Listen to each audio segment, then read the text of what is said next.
என்பது பொடியாகி போகலாம். பொன்னாரமே நம் காதலு பூலோகம் தாண்டி வாழலாம். ஆகாயம் என்பது இல்லாமல் போகலாம்.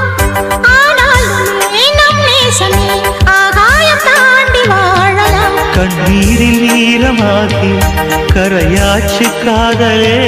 கரை மாற்றி நாமும் மெல்ல கரையேற வேண்டுமே. நாளை வரும் காலம் நம்மை கொண்டாடுமே.